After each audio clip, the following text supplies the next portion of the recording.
됐다. 나는 간다.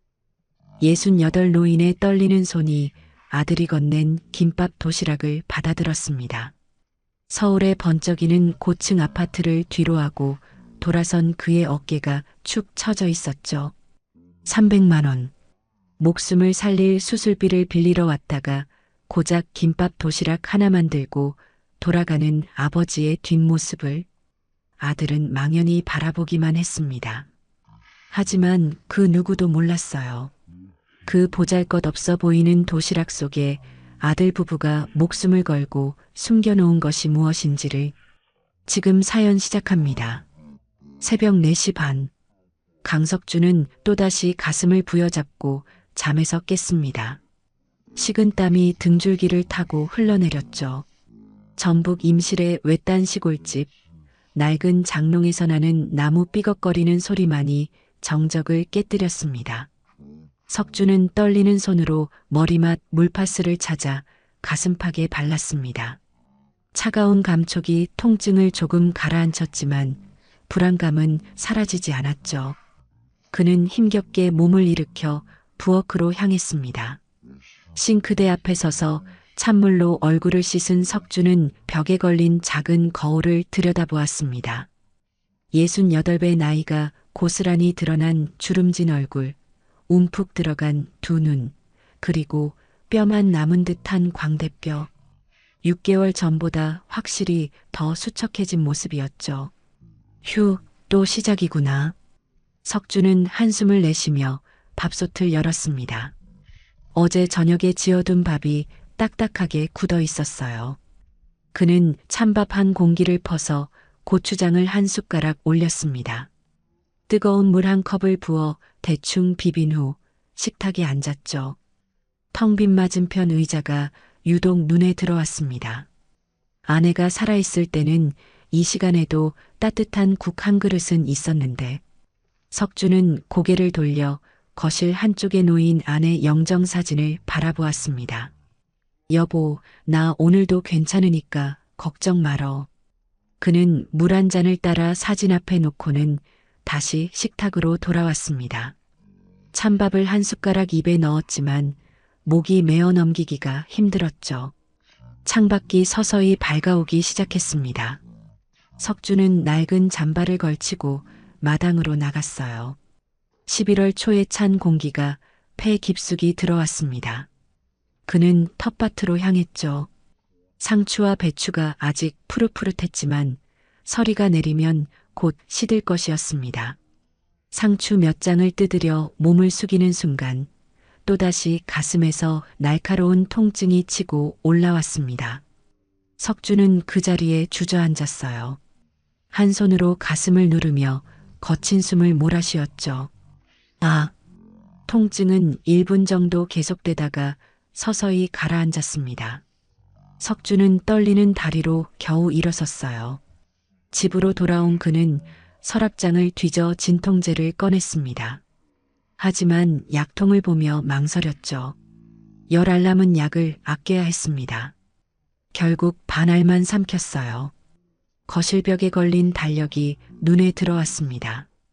11월 8일에 빨간 동그라미가 그려져 있었죠. 병원 예약일이었습니다. 석주는 천천히 다가가 빨간 펜으로 그 동그라미를 지워버렸어요. 300만 원. 어디서 구한담? 그는 식탁 서랍에서 낡은 통장을 꺼냈습니다. 장고란에 적힌 숫자 150만 원. 이것이 그의 전 재산이었죠. 한우 10마리를 키우던 농장을 정리하고 빚을 갚고 나니 남은 것이 이것뿐이었습니다. 우편함을 확인하러 대문 밖으로 나간 석주는 전기요금 고지서를 발견했습니다. 봉투를 뜯어보니 2개월치가 밀려 있었어요. 38,000원. 그는 고지서를 주머니에 구겨 넣었죠. 마을 저편에서 개 짖는 소리가 들려왔습니다. 최할머니네 진돗개였어요. 석주는 그 집 굴뚝에서 연기가 피어오르는 것을 보며 부러운 마음이 들었습니다. 최할머니는 아들이 도시에서 잘 살고 있어 매달 용돈을 보내준다고 했죠. 우리 민재는 언제 전화 한번 하려나. 석주는 다시 집으로 들어와 낡은 소파에 앉았습니다. TV를 켜니 아침 뉴스가 나오고 있었어요. 독거노인 고독사 소식이 흘러나왔지만 그는 채널을 돌렸습니다. 탁자 위에 놓인 액자 속 아들 사진이 보였습니다. 서울의 번듯한 회사에 다니는 민재. 예쁜 아내와 귀여운 딸까지 있는 그의 아들. 하지만 3개월째 안부 전화 한 통 없었죠. 석주는 고민 끝에 휴대폰을 들었다가 다시 내려놓았습니다.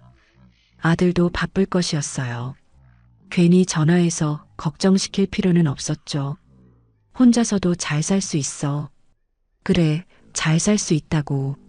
그는 스스로에게 말했지만 목소리에는 확신이 없었습니다. 오전 9시가 되자 석주는 최할머니 집으로 향했습니다. 대문 앞에서 잠시 망설이던 그는 작은 기침을 하며 문을 두드렸죠. 할머니, 석준이에요. 곧 발소리가 들리더니 최할머니가 문을 열었습니다. 75의 나이에도 허리가 꼿꼿한 그녀는 석준을 보자 환하게 웃었어요. 아이고, 석준이 왔구먼. 들어와, 감입차라도 한잔하고 가. 석준은 신발을 벗으며 따뜻한 구들장 온기를 느꼈습니다. 최할머니네는 아직도 보일러를 켜고 있었죠. 부러웠지만 내색하지 않았습니다. 거실에 앉자 최할머니가 김이 모락모락 나는 찻잔을 내밀었어요. 석주는 감사하다는 인사와 함께 찻잔을 받아들었습니다. 뜨거운 차가 목구멍을 타고 내려가자 몸이 조금 풀리는 것 같았죠. 우리 영감 일주기가 다음 주더라고. 최할머니가 갑작스럽게 말문을 열었습니다. 석주는 찻잔을 내려놓으며 그녀의 얼굴을 바라보았어요. 작년 이맘때 최할아버지가 심장마비로 돌아가신 것이 떠올랐습니다. 벌써 1년이 됐네요. 그 양반도 석준이처럼 가슴 아프다고 했는데 병원 갈 돈 아깝다고 버티다가 그렇게 됐지. 내가 그때 억지로라도 끌고 갔어야 했는데. 최할머니의 눈가가 촉촉해졌습니다. 석주는 가슴이 철렁 내려앉았어요. 자신의 모습이 겹쳐 보였기 때문이었죠. 자식들은 다 소용없어. 결국 혼자야, 혼자. 최할머니가 한숨을 쉬며 말을 이었습니다. 그녀의 아들은 대전에서 사업을 하고 있었지만 아버지 장례식 이후로는 얼굴을 비추지 않았죠. 그래도 할머니는 아들이 용돈이라도 보내주잖아요. 석준이 조심스럽게 말했습니다. 최할머니는 씁쓸하게 웃었어요. 한 달에 10만 원 보내주는 게 뭐 그리 대단하다고. 그것도 며느리가 챙겨서 보내는 거지. 그 녀석이 신경이나 쓰겠어? 그녀는 벽에 걸린 가족 사진을 가리켰습니다. 젊은 시절에 최할아버지와 함께 찍은 사진이었죠. 석준이는 그래도 민재가 잘 되지 않았어? 서울에서 좋은 회사 다닌다며. 네, 뭐. 바쁘겠죠. 석준은 대답을 얼버무렸습니다. 3개월째 연락이 없다는 말은 차마 꺼낼 수 없었어요. 자식들도 다 제 앞가림하느라 바빠. 부모 생각할 겨를이 어디 있겠어. 최할머니의 말에 석준은 고개를 끄덕였습니다. 하지만 마음 한구석에서는 아니라고 우리 민재는 다르다고 외치고 있었죠. 차를 다 마신 석준이 자리에서 일어서려 하자 최할머니가 붙잡았습니다. 잠깐만, 내가 어제 장에서 산 고구마가 있는데 좀 가져가. 아니에요, 괜찮습니다. 석준이 손사래를 쳤지만 최할머니는 이미 부엌으로 향하고 있었어요. 잠시 후 비닐봉지에 고구마 5개를 담아왔습니다. 혼자 사는 사람끼리 이렇게라도 나눠 먹어야지. 석준은 감사하다는 말과 함께 고구마를 받았습니다. 묵직한 무게가 왠지 위로가 되었죠. 집으로 돌아오는 길, 석준은 마을회관 앞을 지나갔습니다. 안에서 노인들의 웃음소리가 들려왔어요. 화투를 치고 있는 모양이었죠. 평소 같으면 들어가서 한판 끼었을 텐데 오늘은 그럴 기분이 아니었습니다. 박씨 아저씨, 뒤에서 이장이 불렀습니다. 석주는 걸음을 멈추고 돌아보았어요. 60 초반의 이장은 트럭에서 내리며 다가왔습니다. 오늘 안색이 안 좋아 보이는데 어디 아파요? 아니에요. 그냥 좀 피곤해서. 병원은 가봤어요? 요즘 보건소에서 무료 검진도 해준다는데. 이장의 걱정스러운 눈빛에 석주는 억지로 미소를 지었습니다. 괜찮아요. 그냥 나이 들어서 그런 거겠죠. 그래도 건강은 미리미리 챙겨야 해요. 박씨 아저씨는 그나마 아들이라도 있으니 다행이지. 이장의 말에 석주는 아무 대답도 하지 못했습니다. 그저 고개만 끄덕이고는 발걸음을 재촉했죠. 집에 돌아온 석주는 최할머니가 준 고구마를 쪄먹었습니다. 달콤한 맛이 입안에 퍼졌지만 마음은 여전히 쓰기만 했어요. 최할머니의 말이 계속 머릿속을 맴돌았습니다. 자식은 다 소용없다. 결국 혼자다. 그 말이 틀렸다고 믿고 싶었지만 3개월째 울리지 않는 전화가 그 말을 증명하는 것 같았습니다. 다음 날 아침 석주는 읍내 병원으로 향했습니다. 일주일 전에 받았던 검사 결과를 듣기 위해서였죠. 버스를 기다리는 30분 동안 그는 주머니 속 진통제를 만지작거렸습니다. 이제 8알만 남았어요. 병원 대기실은 노인들로 가득했습니다.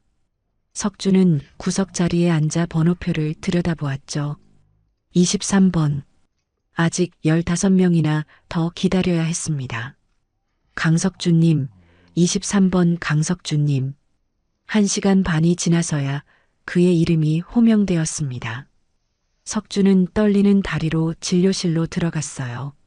40대 중반으로 보이는 의사가 컴퓨터 화면을 보며 인상을 찌푸리고 있었죠. 협심증이 꽤 진행됐네요. 관상동맥이 70% 이상 막혀 있습니다. 의사의 말에 석주는 숨이 막히는 것 같았습니다. 예상은 했지만 막상 확진을 받으니 다리에 힘이 빠졌어요. 당장 스텐트 시술을 받으셔야 합니다. 이대로 두면 심근경색으로 이어질 수 있어요. 그게 비용이 얼마나 되나요? 석준이 간신히 물었습니다. 의사는 잠시 계산기를 두드리더니 종이에 숫자를 적어 보였어요. 기본 시술비가 250만 원, 검사비랑 입원비 포함하면 300만 원 정도 예상하시면 됩니다. 석준의 얼굴이 창백해졌습니다. 의사는 그런 그를 안타깝게 바라보았죠. 건강보험 적용받으시면 부담이 줄어들 텐데. 혹시 의료급여 대상자이신가요? 아니요, 그건 아닙니다. 석주는 고개를 저었습니다. 한우 농장을 운영했을 때의 재산이 아직 기준을 넘어서 의료급여는 받을 수 없었죠. 진료실을 나온 석주는 병원 로비 의자에 주저앉았습니다. 손에 든 처방전과 수술 동의서가 천근만근처럼 무거웠어요. 수술 날짜를 일주일 후로 잡아놨지만 그때까지 돈을 마련할 방법이 없었습니다. 병원 주차장에서 석주는 숨겨둔 소주병을 꺼냈습니다. 아침부터 술을 마시는 것은 처음이었지만 오늘만큼은 견딜 수가 없었어요. 뜨거운 액체가 목구멍을 타고 내려가자 조금 진정이 되는 것 같았죠. 집으로 돌아온 석주는 안방 장롱 깊숙한 곳에서 낡은 금고를 꺼냈습니다. 삐걱거리는 소리와 함께 문이 열리자 그 안에 초라한 내용물이 드러났어요. 통장 2개와 도장, 그리고 안에 유품 몇 가지가 전부였죠. 농협 통장을 펼쳐보니 150만 원이 고스란히 찍혀 있었습니다. 우체국 적금 통장에는 30만 원, 합쳐도 180만 원이었죠. 120만 원이 모자랐습니다. 석주는 아내의 유품 상자를 열었습니다. 그 안에는 결혼 반지와 작은 금목걸이가 있었어요. 5년 전 아내가 숨을 거두며 자신에게 끼워준 반지였죠. 여보, 이것마저 팔아야 하나? 그는 반지를 손가락에 끼워 보았습니다. 헐거웠지만 따뜻한 온기가 느껴지는 것 같았어요. 석주는 핸드폰으로 전당포 번호를 검색했습니다. 화면에 뜬 번호를 보며 한참을 망설였죠. 결국 전화하지 못하고 핸드폰을 내려놓았습니다. 대신 오래된 사진첩을 꺼내 펼쳤어요. 한우 농장을 운영하던 시절의 사진들이었습니다. 소 10마리와 함께 찍은 사진 속 자신은 행복해 보였죠. 작년 봄 소값이 폭락하면서 빚더미에 앉게 되었습니다. 결국 농장을 정리하고 소를 모두 팔아 겨우 빚을 갚았어요. 그때 계산서를 다시 꺼내 보았습니다. 빚 500만 원 상환. 그 숫자가 가슴을 짓눌렀죠. 석주는 책상 서랍에서 편지지를 꺼냈습니다. 민재에게 편지라도 써볼까 생각했지만 펜을 든 채 한참을 멍하니 있다가 포기했어요. 아들에게 돈을 빌려달라는 편지를 쓸 수는 없었습니다. 저녁 무렵 석주는 텃밭에 나가 무와 배추를 살폈습니다. 한 달 후면 김장철인데 올해는 김치를 담글 여력도 없을 것 같았죠. 그는 쪼그리고 앉아 흙을 만지며 생각에 잠겼습니다. 병원에서 준 팸플릿을 다시 꺼내 읽어보았어요. 협심증 방치 시 사망률 30%. 그 숫자가 눈에 박혔습니다. 최할아버지처럼 되고 싶지는 않았어요. 민재야, 아빠가 한 번만. 석주는 그 말을 삼켰습니다. 자존심이 허락하지 않았죠. 하지만 죽음에 대한 공포는 점점 커져만 갔습니다. 사흘 후 새벽 3시 석주는 가슴을 움켜쥐고 침대에서 벌떡 일어났습니다. 이번엔 평소와 달랐어요. 왼쪽 팔까지 저리고 숨을 쉴 수가 없었죠. 식은땀이 온몸을 적시고 있었습니다. 으악, 이번엔 진짜. 석주는 떨리는 손으로 핸드폰을 찾았습니다. 119를 누르려던 손가락이 멈췄어요. 구급차를 부르면 병원으로 실려갈 것이고 당장 수술을 해야 한다고 할 것이 뻔했죠. 돈도 없는데 어떻게 하란 말입니까? 10분이 지나자 통증이 조금씩 가라앉기 시작했습니다. 석주는 거친 숨을 내쉬며 물파스를 온 가슴에 발랐어요. 진통제를 2알이나 삼켰지만 불안감은 사라지지 않았습니다. 이러다 정말 죽겠구나. 그는 창밖을 바라보며 중얼거렸습니다. 어둠 속에서 희미하게 보이는 텃밭이 마지막 풍경이 될지도 모른다는 생각에 두려움이 밀려왔죠. 아침이 되자 석주는 최할머니를 찾아갔습니다. 마침 그녀는 마당에서 빨래를 널고 있었어요. 어머, 석준이 오늘 안색이 더 안 좋네. 어디 많이 아파? 최할머니의 걱정스러운 목소리에 석준은 애써 웃어 보였습니다. 아니에요. 그냥 잠을 못 자서. 그러고 보니 오늘이 우리 영감 일주기네. 최할머니가 갑자기 말했습니다. 석준은 깜짝 놀라 그녀를 바라보았어요. 정확히 1년 전 오늘 최할아버지가 새벽에 심장마비로 쓰러졌던 것이었죠. 그때 영감이 새벽에 가슴 아프다고 했는데 나는 체한 줄 알고 소화제나 저먹으라고 했지. 1시간도 안 돼서 숨이 끊어졌어. 최할머니의 눈가가 붉어졌습니다. 그녀는 빨래를 내려놓고 석준을 똑바로 바라보았어요. 석준이도 혹시 가슴이 아픈 거 아니야? 석준은 순간 말문이 막혔습니다. 최할머니의 날카로운 눈빛이 자신을 꿰뚫어 보는 것 같았죠. 그는 고개를 저으며 발걸음을 돌렸습니다. 아니에요. 저는 괜찮아요. 집으로 돌아오는 길에 석준은 마을회관 앞에서 장례식 안내문을 보았습니다. 옆마을 박씨 어르신이 어제 돌아가셨다는 내용이었어요. 사인은 급성 심근경색, 69살이었습니다. 석준은 다리에 힘이 풀려 근처 벤치에 주저앉았습니다. 자신보다 1살 많은 사람이 같은 병으로 죽었다는 사실이 너무나 현실적으로 다가왔죠. 오후가 되어 석주는 장례식장을 찾았습니다. 상주는 서울에서 급히 내려온 아들이었어요. 40대 중반의 그는 눈이 퉁퉁 부어 있었죠. 아버지가 아프신 줄 알았으면 진작 모시고 병원에 갔을 텐데 돈이 없다고 계속 괜찮다고만 하셨어요. 상주의 말에 조문객들이 혀를 찼습니다. 석주는 그 말 한마디 한마디가 자신을 향한 것 같아 숨이 막혔어요. 그래도 자식한테라도 말씀을 하셨어야지. 부모 자식 간에 무슨 체면이 있다고. 옆에 있던 누군가의 말이 귀를 파고들었습니다.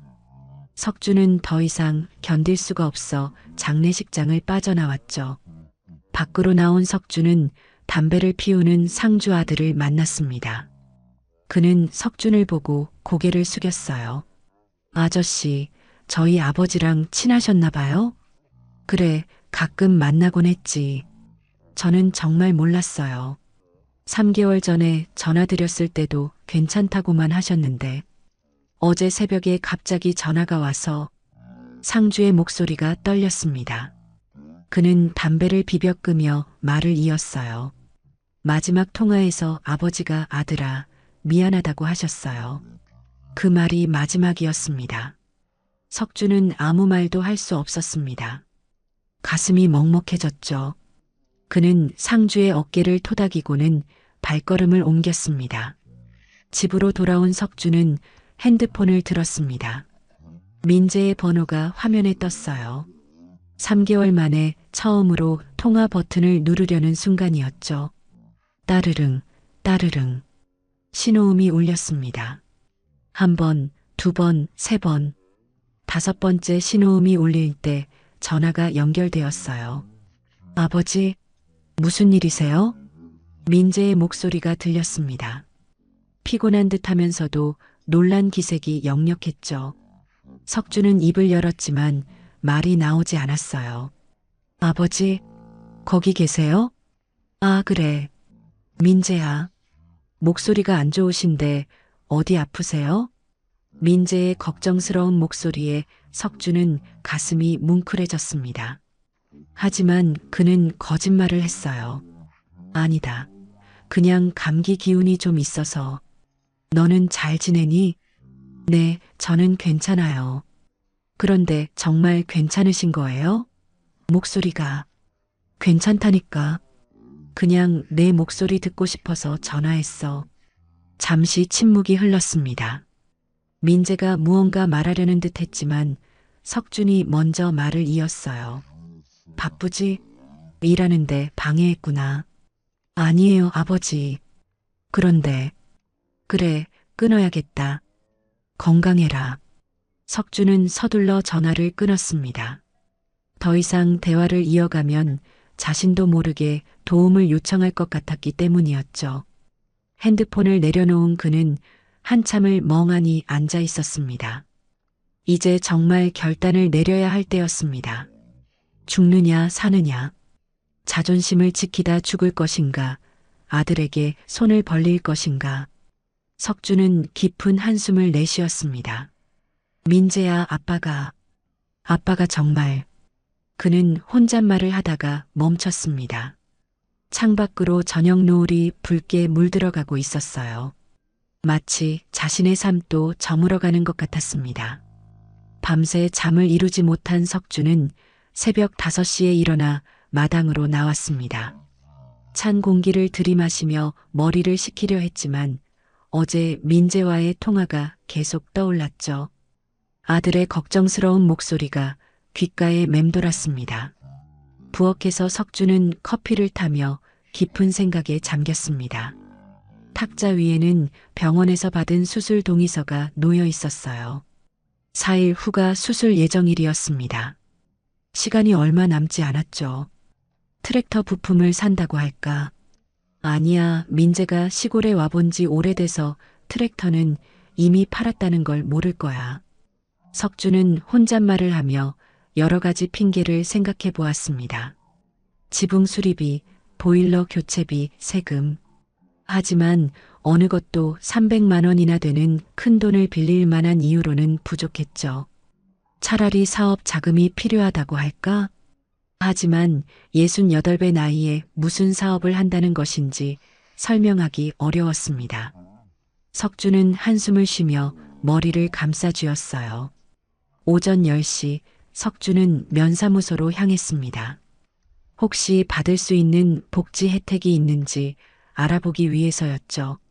하지만 상담 직원의 대답은 예상대로였습니다. 죄송하지만 어르신은 의료급여 대상자가 아니십니다. 재산 기준을 초과하셔서요.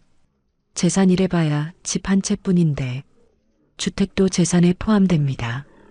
그리고 작년에 농장 정리하실 때 받으신 금액도 기록에 있네요. 석주는 고개를 떨구고 면사무소를 나왔습니다. 제도의 사각지대에 놓인 자신의 처지가 서러웠죠. 집으로 돌아오는 길에 석주는 우체국에 들렀습니다. 적금 통장을 해지하려는 생각이었어요. 30만 원이라도 보태면 조금은 나아질 테니까요. 하지만 창구 직원의 말에 또다시 좌절했습니다. 이 적금은 만기가 내년 3월이네요. 지금 해지하시면 이자를 거의 못 받으십니다. 얼마나 받을 수 있나요? 원금 30만 원의 이자 1,000원 정도밖에 안 됩니다. 1,000원.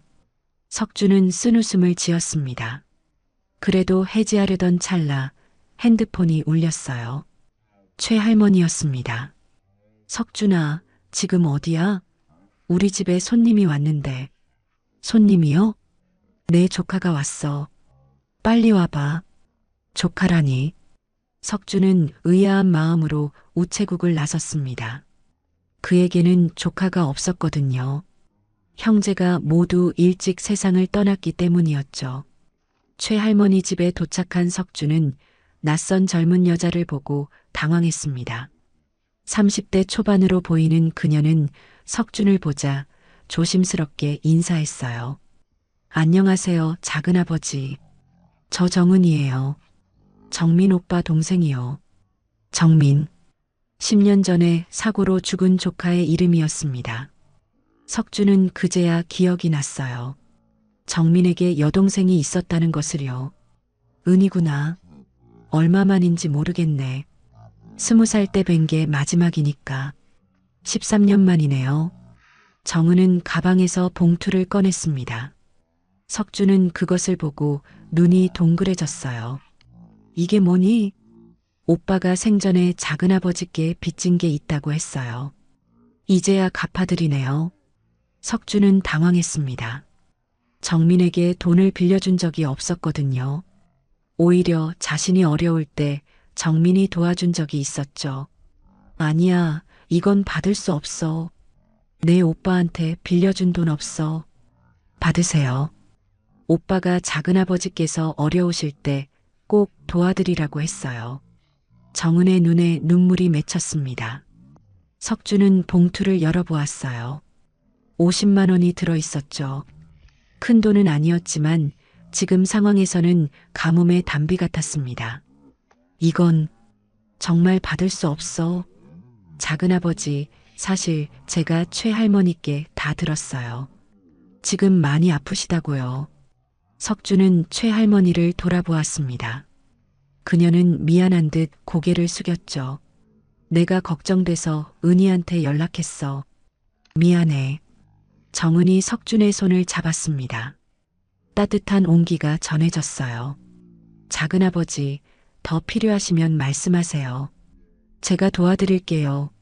석준은 고개를 저었습니다. 이미 충분했어요. 아니, 너무 과분했죠. 하지만 이 50만 원을 더해도 여전히 70만 원이 부족했습니다. 정은이 떠난 후 석주는 방에 앉아 깊은 고민에 빠졌습니다. 이제 선택지는 두 가지뿐이었어요. 아내의 유품을 팔거나 아들에게 돈을 빌리거나. 저녁 무렵 석주는 결심을 했습니다. 아내의 반지를 꺼내 손바닥에 올려놓고 한참을 바라보았죠.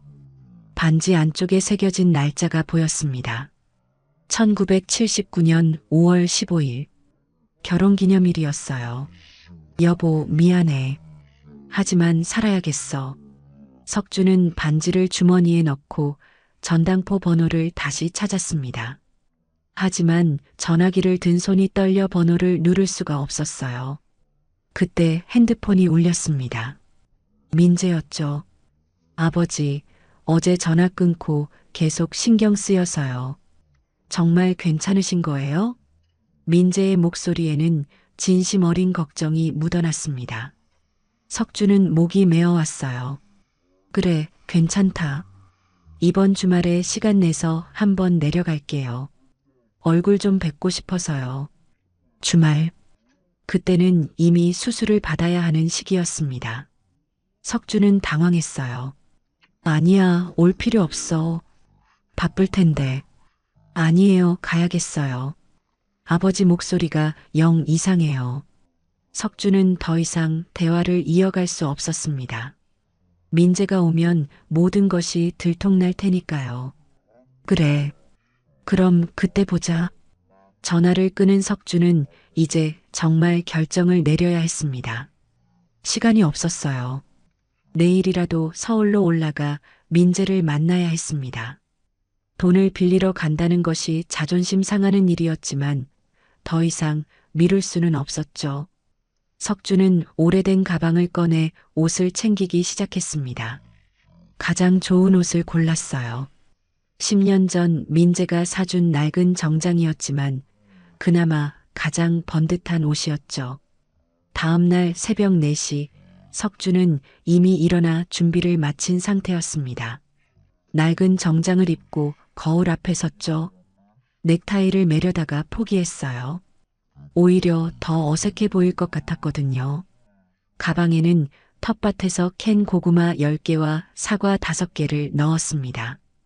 빈손으로 가기는 뭐했고 그렇다고 살 것도 없었죠. 주머니에는 230만 원이 든 봉투를 넣었어요. 혹시 민재가 의심할까봐 가져가기로 한 것이었습니다. 트랙터 부품값 300만 원인데 230만 원은 있어. 70만 원만 부족해. 석주는 거울을 보며 연습했습니다. 목소리가 떨리지 않도록 몇 번이나 반복했죠. 하지만 아무리 연습해도 자연스럽지 않았어요. 첫 버스를 타기 위해 석주는 집을 나섰습니다. 동이 트기 전이라 마을은 고요했죠. 정류장까지 30분을 걸어가는 동안 그는 계속 망설였습니다. 정말 이래야만 하는 걸까? 안 가면 죽는다. 가야 해. 석주는 스스로를 다그치며 발걸음을 재촉했습니다. 정류장에 도착했을 때는 이미 온몸이 땀으로 젖어 있었어요. 가슴이 조금 답답했지만 참을 만했죠. 5시 30분 읍내로 가는 첫 버스가 도착했습니다. 석주는 뒷좌석에 앉아 창밖을 바라보았어요. 익숙한 풍경이 스쳐 지나갔지만 마치 마지막으로 보는 것처럼 느껴졌습니다. 읍내 터미널에서 서울행 버스로 갈아탔습니다. 평일 이른 시간이라 버스는 한산했어요. 석주는 창가 쪽 좌석에 앉아 눈을 감았습니다. 하지만 잠은 오지 않았죠. 3시간 반이 지나 서울 고속버스 터미널에 도착했습니다. 9시가 조금 넘은 시각이었어요. 평일 오전이라 터미널은 그리 붐비지 않았지만 석준에게는 여전히 낯설고 어지러운 곳이었죠. 지하철역으로 내려가는 계단에서 석준은 잠시 멈췄습니다. 숨이 차올랐어요. 천천히 숨을 고른 후 다시 걸었지만 평소보다 힘이 들었습니다. 경로우대권 한 장 주세요. 창구에서 표를 받은 석준은 노선도를 한참 들여다보았습니다. 판교까지 가려면 2번 갈아타야 했어요. 2호선에서 4호선으로 다시 신분당선으로. 지하철 안은 출근 시간이 지나 한산했습니다. 석준은 구석 자리에 앉아 가방을 꼭 끌어안았어요. 민재의 회사 주소를 적은 종이를 꺼내 다시 확인했죠. 판교 테크노밸리. 무슨 회사 이름이 이렇게 어려워. 1시간 40분 후 석준은 판교역에 도착했습니다. 역에서 나오자 높은 빌딩들이 눈앞에 펼쳐졌어요. 모두 비슷하게 생긴 유리 건물들이라 구분하기 어려웠죠. 저기요, 이 주소가 어디인지 아시나요? 석주는 지나가는 젊은이에게 물었습니다. 20대 후반으로 보이는 청년은 친절하게 방향을 알려주었어요. 저 건물 3층이에요. 입구는 저쪽으로 가시면 됩니다. 석주는 감사 인사를 하고 건물로 향했습니다. 로비에 들어서자 차가운 에어컨 바람이 얼굴을 스쳤어요. 경비원이 그를 위아래로 훑어보았죠. 어디 가시는지요? 3층. 아들 만나러 왔습니다. 방문증 받으셔야 해요. 신분증 주세요. 석주는 주민등록증을 꺼내 건넸습니다. 경비원은 컴퓨터에 뭔가를 입력한 후 방문증을 내밀었어요. 엘리베이터에 올라탄 석주는 거울에 비친 자신의 모습을 보았습니다. 낡은 정장이 더욱 초라해 보였어요. 3층 버튼을 누르는 손이 떨렸죠. 문이 열리자 깔끔한 사무실 풍경이 눈앞에 펼쳐졌습니다. 젊은 직원들이 컴퓨터 앞에 앉아 일하고 있었어요. 석주는 주춤거리며 안으로 들어섰죠. 아버님이세요? 누군가 뒤에서 불렀습니다. 돌아보니 30대 초반의 여직원이 서 있었어요. 혹시 강민재 팀장님 아버님이신가요? 네, 맞습니다. 아, 팀장님이 말씀하셨어요. 오늘 아버님 오신다고. 이쪽으로 오세요. 석주는 당황했습니다. 민재가 자신이 올 것을 알고 있었다니. 아니, 오늘 온다는 것까지 어떻게 알았을까요? 여직원을 따라 회의실로 들어간 석주는 불안한 마음으로 의자에 앉았습니다. 곧 문이 열리고 민재가 들어왔어요. 아버지, 오셨어요. 민재의 얼굴은 피곤해 보였습니다. 눈 밑에 다크서클이 짙었고 수염도 제대로 깎지 않은 듯 했죠. 하지만 석준을 보는 눈빛은 따뜻했어요. 어떻게 내가 올 줄 알았니? 최할머니께서 연락 주셨어요. 아버지가 아프신데 병원비가 없다고. 석준은 할 말을 잃었습니다. 최할머니가 모든 것을 말해버린 것이었어요. 자존심이 무너지는 것 같았죠. 그 할머니가 왜 남의 일에. 아버지, 왜 저한테는 말씀 안 하셨어요? 3개월 동안 전화도 안 하시고. 민재의 목소리에 서운함이 묻어났습니다. 석주는 고개를 숙였어요. 바쁠 것 같아서. 아무리 바빠도 아버지가 아프신데 모를 수 있나요? 저도 아들인데. 민재는 가방에서 봉투를 꺼냈습니다. 석주는 그것을 보고 눈이 동그래졌어요. 이게 병원비예요. 500만 원 준비했어요. 수술 받으시고 남은 건 생활비로 쓰세요. 석준의 눈가가 뜨거워졌습니다. 예상하지 못한 상황이었어요. 트랙터 핑계를 댈 필요도 구차하게 설명할 필요도 없었죠. 하지만 동시에 미안함과 부끄러움이 밀려왔습니다.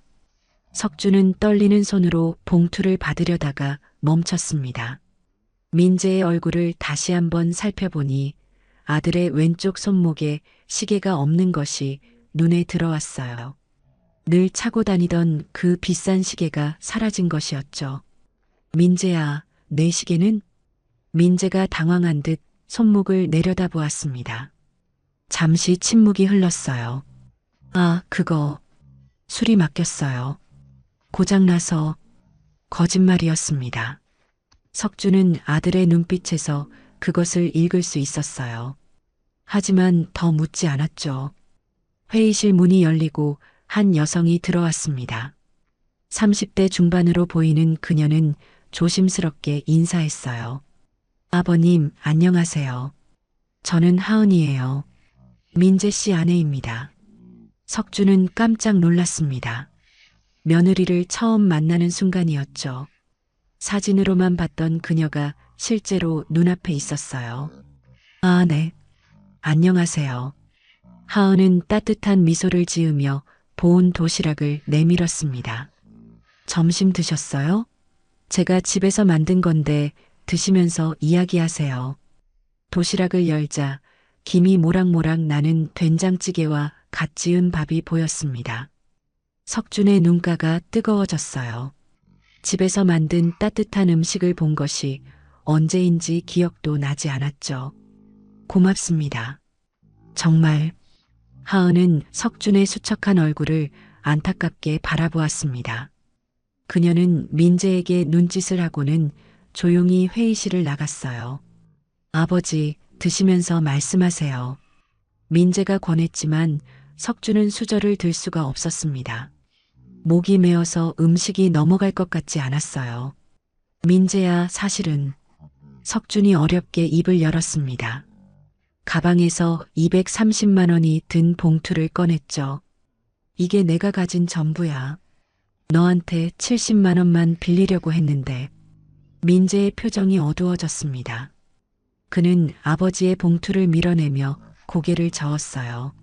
아버지, 그 돈은 가지고 계세요. 제가 드리는 거예요. 빌려드리는 게 아니라. 아니야, 이건 받을 수 없어. 왜요? 제가 아들인데 왜 못 받으세요? 민재의 목소리가 높아졌습니다. 그의 눈에 눈물이 맺혔어요. 아버지, 저 지금 회사 사정이 안 좋아서 실업급여 받고 있어요. 그래도 이 돈은 어떻게든 마련했어요. 제발 받아주세요. 석준은 충격을 받았습니다. 민재가 실직 상태라니. 그런데도 500만 원을 마련했다는 것이 믿기지 않았죠. 바로 그때 하은이 다시 들어왔습니다. 그녀의 손에는 작은 봉투가 하나 더 있었어요.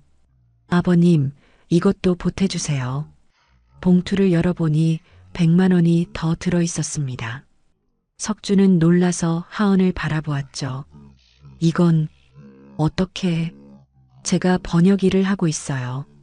이번에 받은 성급금이에요. 아버님 건강이 더 중요하니까요. 석준은 더 이상 참을 수가 없었습니다. 눈물이 주르륵 흘러내렸어요. 처음 보는 며느리가 형편이 어려운 상황에서도 이렇게 도와주려 한다는 것이 너무나 감사했죠. 미안하다. 정말 미안해. 민재가 아버지의 손을 잡았습니다. 따뜻한 온기가 전해졌어요. 아버지, 미안해하지 마세요. 저희가 더 미안해요. 3개월이나 연락도 안 드리고. 점심시간이 끝나갈 무렵 민재가 일어섰습니다. 아버지, 오늘은 저희 집에서 주무시고 가세요. 아니야, 나는 오늘 돌아가야 해. 왜요? 서연이도 할아버지 보고 싶어 해요. 서연, 손녀 이름이었습니다. 7살이 된 그 아이를 마지막으로 본 것이 1년 전이었죠. 다음에 보자. 오늘은. 석준이 말을 끝내지 못했습니다.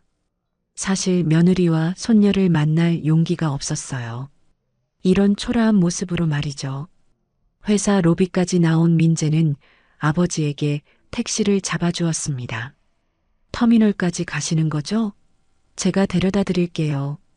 아니야, 택시 타고 갈게. 너 이래야지. 민재는 망설이다가 주머니에서 무언가를 꺼냈습니다. 작은 김밥 도시락이었어요. 하은이가 준비한 거예요. 가시는 길에 드세요. 석준은 도시락을 받아들었습니다. 묵직한 무게가 느껴졌죠. 김밥치고는 무거웠어요.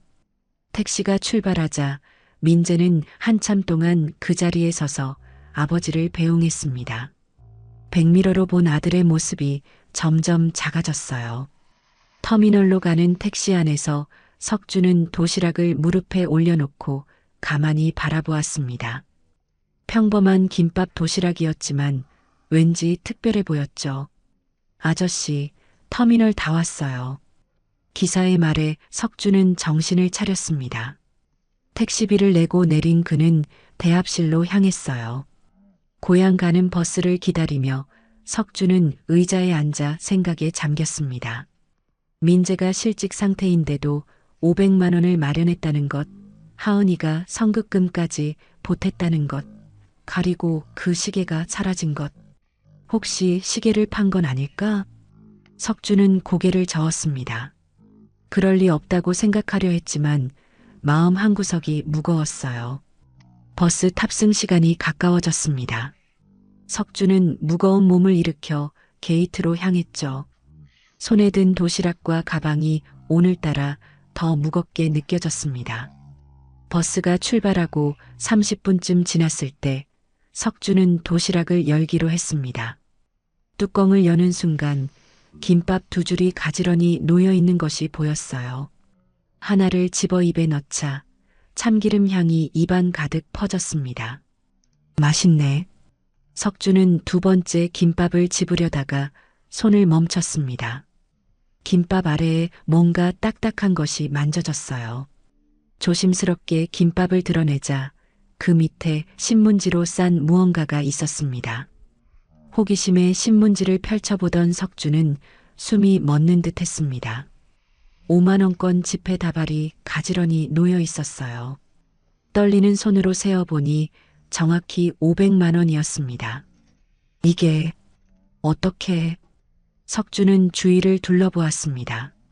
다행히 버스 안에는 사람이 많지 않았고 모두 자기 일에 집중하고 있었죠.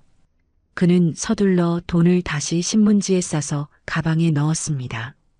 돈 다발 사이에 작은 쪽지가 끼어 있었어요. 하은의 글씨였습니다. 아버님, 민재 씨가 체면 때문에 직접 못 드린다고 해서 제가 몰래 넣었어요. 병원비로 쓰시고 건강 꼭 되찾으세요. 서연이가 할아버지 보고 싶어 해요. 석준의 눈물이 쪽지 위로 떨어졌습니다. 민재가 회의실에서 준 500만 원 외에 또 500만 원을 김밥 도시락에 숨겨둔 것이었어요. 총 1000만 원이었습니다. 이 돈이 대체 어디서 난 돈일까? 석준은 가슴이 먹먹해졌습니다. 실직 상태의 아들 부부가 1000만 원을 마련하려면 얼마나 힘들었을까요? 시계를 팔고 적금을 깨고 어쩌면 빚까지 얻었을지도 모릅니다. 휴게소에 잠시 정차했을 때 석주는 민재에게 전화를 걸었습니다. 신호음이 울리자 곧바로 연결되었어요. 아버지, 잘 가고 계세요? 민재야, 도시락에. 아, 그거요. 김밥 맛있죠? 하은이가 정성껏 만들었어요. 민재는 일부러 모르는 척했습니다. 석주는 목이 메어왔어요. 이렇게 많은 돈을 어떻게... 아버지, 그냥 받으세요. 저희는 괜찮아요. 너 시계 판 거 아니냐? 잠시 침묵이 흘렀습니다. 민재가 작게 웃는 소리가 들렸어요. 아버지도 눈치 빠르시네요. 그냥 잠시 맡겨둔 거예요. 나중에 다시 찾을 거니까 걱정 마세요. 거짓말이었습니다. 전당포에 맡긴 물건을 다시 찾는 경우는 거의 없었으니까요. 석주는 울컥했지만 참았습니다. 고맙다. 정말 고맙다. 아버지, 수술 날짜 잡으시면 꼭 연락 주세요. 제가 가서 모실게요. 전화를 끊은 석주는 한참을 멍하니 앉아 있었습니다. 옆자리에 앉은 할머니가 말을 걸었어요. 아드님이신가 봐요? 참 효자네요. 석주는 고개를 끄덕였습니다. 그래요. 민재는 효자였습니다. 자신이 몰랐을 뿐이었죠. 다시 버스가 출발했습니다. 석주는 창밖을 보며 생각에 잠겼어요. 병원비 300만 원은 물론 앞으로 몇 개월은 걱정 없이 지낼 수 있는 돈이었습니다. 하지만 마음은 무거웠죠. 내가 너무 못난 아버지였구나. 자존심 때문에 아들에게 연락도 하지 않고 혼자 끙끙 앓았던 자신이 부끄러웠습니다. 만약 최 할머니가 연락하지 않았다면 그는 아마 혼자 죽어갔을지도 몰라요. 저녁 6시 버스는 읍내 터미널에 도착했습니다. 석주는 무거운 가방을 들고 내렸어요. 집까지 가는 마을 버스는 이미 끊긴 시간이었죠. 택시 타야겠네. 평소라면 아까워서 걸어갔을 텐데 오늘은 택시를 탔습니다. 돈이 생겼다는 안도감보다는 피곤함이 더 컸어요. 택시가 마을 어귀에 도착했을 때 해가 지고 있었습니다. 붉은 노을이 온 마을을 물들이고 있었죠. 석주는 택시비를 내고 천천히 집으로 걸어갔습니다. 대문을 열고 들어서니 최 할머니가 마당에 서 있었어요. 어머, 벌써 왔어? 잘 다녀왔어? 할머니가 왜 여기? 걱정되어서 와봤지. 민재 만났어? 석주는 고개를 끄덕였습니다. 그리고 최 할머니에게 다가가 손을 잡았어요. 고맙습니다. 할머니가 연락 안 해주셨으면 뭘 그런 걸 가지고. 이웃끼리 당연한 거지. 최 할머니는 멋쩍게 웃으며 손을 뿌리쳤습니다. 하지만 그녀의 눈가도 촉촉해져 있었죠. 집에 들어온 석주는 가방에서 돈 봉투를 꺼내 금고에 넣었습니다. 1,000만 원. 평생 이렇게 많은 돈을 한 번에 가져본 적이 없었어요. 하지만 이상하게도 마음이 편하지 않았습니다. 침대에 누운 석주는 천장을 바라보았습니다. 내일 병원에 가서 수술 날짜를 다시 잡아야 했어요. 이제 돈 걱정은 없었지만 새로운 걱정이 생겼습니다. 아들 부부가 자신 때문에 겪을 고생이 눈앞에 선했죠. 빨리 건강해져서 이 은혜를 갚아야겠다. 석주는 눈을 감았습니다. 오늘 하루가 꿈만 같았어요. 아들의 사랑, 며느리의 정성, 그리고 이웃의 관심까지. 자신이 혼자가 아니라는 것을 깨달은 하루였습니다. 다음 날 아침 석주는 일찍 일어나 병원으로 향했습니다. 가슴 속에는 희망과 불안이 뒤섞여 있었어요. 돈은 있지만 수술이 잘 될지는 아무도 모르는 일이었죠. 병원 접수처에서 석주는 수술 날짜를 다시 예약했습니다. 직원은 컴퓨터를 확인하더니 고개를 끄덕였어요. 11월 15일 오전 9시로 잡았습니다. 14일에 입원하셔야 해요. 이틀 후였습니다. 석주는 수술 동의서에 서명하며 손이 떨렸어요. 이제 정말 현실이 되는 것이었죠. 수술비는 선납하셔야 합니다. 350만 원입니다. 네, 300만 원이라고 하지 않으셨나요? 기본 수술비는 300만 원인데 추가 검사비가 있어서요. 석주는 한숨을 쉬었습니다. 그래도 1,000만 원이 있으니 충분했어요. 그는 봉투에서 돈을 꺼내 계산했습니다. 병원을 나온 석주는 약국에 들러 처방받은 약을 샀습니다. 혈압약과 협심증 약, 그리고 수술 전에 먹어야 할 약들이었어요. 약값만 15만 원이 나왔죠. 집으로 돌아오는 버스 안에서 석준의 핸드폰이 울렸습니다. 민재였어요. 아버지, 수술 날짜 잡으셨어요? 응, 모레 입원하기로 했다. 제가 모시러 갈게요. 혼자 가지 마세요. 아니야, 혼자 갈 수 있어. 안 돼요. 제가 휴가 낼 테니까 기다리세요. 민재의 단호한 목소리에 석주는 더 이상 거절하지 못했습니다. 사실 혼자 가는 것이 두렵기도 했어요. 전화를 끊고 나서 석주는 창밖을 바라보았습니다. 마을 풍경이 평소와 달리 더 선명하게 보였어요. 혹시 이것이 마지막이 될까봐 두려웠죠. 집에 도착한 석주는 수술 준비를 시작했습니다. 입원에 필요한 물품들을 가방에 넣었어요. 속옷 몇 벌, 수건, 세면도구. 그때 대문 밖에서 소리가 들렸습니다. 할아버지. 문을 열자 7살 서연이가 서 있었습니다.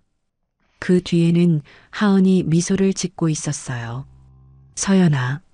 하은 씨도. 아버님, 민재 씨가 회사에 있어서 제가 먼저 왔어요. 서연이가 할아버지 보고 싶다고 해서. 서연이가 석준에게 달려와 안겼습니다. 작은 팔로 허리를 꽉 껴안았어요. 할아버지, 아프지 마세요. 서연이가 매일 기도할게요. 석준의 눈가가 뜨거워졌습니다. 손녀의 따뜻한 온기가 가슴속으로 스며들었어요. 그래, 우리 서연이 착하네. 하은이 들고 온 가방에서 반찬통들을 꺼냈습니다. 김치, 나물, 조림 등 여러 가지가 있었어요. 수술하고 나면 당분간 요리하기 힘드실 테니까 미리 만들어 왔어요. 이렇게까지 정말 고마워요. 석주는 며느리를 바라보며 미안한 마음이 들었습니다. 처음 만난 지 얼마 되지도 않았는데 이렇게 잘해주니 면목이 없었죠. 저녁을 함께 먹으며 석주는 오랜만에 가족의 온기를 느꼈습니다. 서연이는 유치원에서 있었던 일들을 제잘제잘 이야기했어요. 할아버지, 저 이번에 상 받았어요. 그림 그리기 대회에서요. 정말 우리 서연이 대단하네. 할아버지 얼굴 그렸는데 선생님이 잘 그렸대요. 서연이가 가방에서 그림을 꺼냈습니다. 서툴지만 정성스럽게 그린 할아버지 얼굴이었어요. 석주는 그림을 받아들고 한참을 바라보았습니다. 이거 할아버지가 소중히 간직할게. 밤 9시가 되자 하은이 서연이를 데리고 일어났습니다. 내일 또 올게요. 병원 가시는 날 같이 가요. 아니야, 민재만 와도 돼. 아니에요. 가족이니까 당연히 가야죠. 가족. 그 말이 석준의 가슴을 울렸습니다. 며느리가 자신을 가족으로 받아들여준다는 것이 감사했어요. 혼자 남은 석준은 서연이가 준 그림을 벽에 붙였습니다. 삐뚤삐뚤한 선으로 그려진 자신의 얼굴이 왠지 행복해 보였어요. 침대에 누운 석준은 천장을 바라보며 생각했습니다. 수술이 성공할 확률은 90%라고 의사가 말했지만 나머지 10%가 걱정되었어요. 만약 내가 수술대에서 못 일어나면 석준은 고개를 저었습니다. 부정적인 생각은 하지 말자고 다짐했어요. 이제는 혼자가 아니었으니까요. 기다리는 가족이 있었습니다. 핸드폰이 울렸습니다. 최할머니였어요. 석준아, 수술 언제 해? 모레 입원해요. 내가 병원에 가볼게. 아니에요. 오지 마세요. 뭔 소리야. 이웃이 아프다는데 가봐야지. 최할머니의 따뜻한 마음에 석준은 또다시 눈물이 났습니다. 평생 혼자라고 생각했는데 주위에 이렇게 많은 사람들이 있었던 것이었어요. 전화를 끊고 석준은 일기장을 꺼냈습니다. 오늘의 일을 적어두고 싶었어요. 11월 13일. 수술 이틀 전. 오늘 서연이와 하은이가 왔다. 내가 이렇게 사랑받고 있었구나. 이제야 알았다. 늦었지만 감사하다. 펜을 내려놓은 석준은 눈을 감았습니다. 내일은 입원 전 마지막 날이었어요. 집 정리도 해야 하고 혹시 모를 일에 대비도 해야 했죠. 하지만 이상하게도 마음이 평온했습니다. 두려움보다는 희망이 더 컸어요. 수술을 받고 건강해지면 이번엔 자신이 가족들에게 보답할 차례였으니까요. 11월 14일 아침, 입원 당일이었습니다. 석준은 새벽 5시에 일어나 집안을 정리했어요. 혹시 모를 일에 대비해 중요한 서류들을 한 곳에 모아두었죠. 6시 반, 대문 밖에서 자동차 소리가 들렸습니다. 민재가 도착한 것이었어요. 석준은 가방을 들고 밖으로 나갔습니다. 아버지, 준비되셨어요? 민재의 얼굴이 평소보다 더 수척해 보였습니다. 밤새 잠을 못 잔 듯 했어요. 뒷좌석에는 하은과 서연이가 앉아 있었죠. 차가 출발하려는 순간 최할머니가 급히 달려왔습니다. 잠깐만, 이거 가져가. 최할머니는 작은 부적을 석준의 손에 쥐어주었어요. 절에서 받아온 것이라고 했죠. 꼭 수술 잘 되실 거야. 기다릴게. 석준은 부적을 꼭 쥐고 고개를 끄덕였습니다. 차가 마을을 빠져나가는 동안 그는 뒤를 돌아보았어요. 익숙한 풍경이 멀어져 갔죠. 1시간 반 후 병원에 도착했습니다. 입원 수속을 밟는 동안 석준의 가슴이 점점 빨리 뛰기 시작했어요. 이제 정말 시작이었습니다. 병실은 4인실이었습니다. 다른 환자 3명이 이미 입원해 있었어요. 모두 심장 수술을 앞둔 사람들이었죠. 어르신은 몇 시에 수술하세요? 옆 침대에 50대 남자가 물었습니다. 내일 아침 9시요. 저는 오후 2시예요. 첫 수술이신가요? 석준이 고개를 끄덕이자 남자가 씁쓸하게 웃었어요. 저는 두 번째예요. 첫 번째 때 스텐트가 제대로 안 들어가서. 그 말에 석준의 얼굴이 창백해졌습니다. 수술이 실패할 수도 있다는 생각이 현실로 다가왔어요. 오후에 의사가 회진을 왔습니다. 젊은 의사는 차트를 보며 설명했어요. 내일 수술 전에 추가 검사를 하나 더 해야 할 것 같습니다. 추가 검사요? 네, 심장 초음파 결과가 좀 애매해서요. 혹시 다른 문제가 있는지 확인해야 합니다. 석준의 불안감이 커졌습니다. 다른 문제라니 설마 더 심각한 병이 있는 건 아닐까요?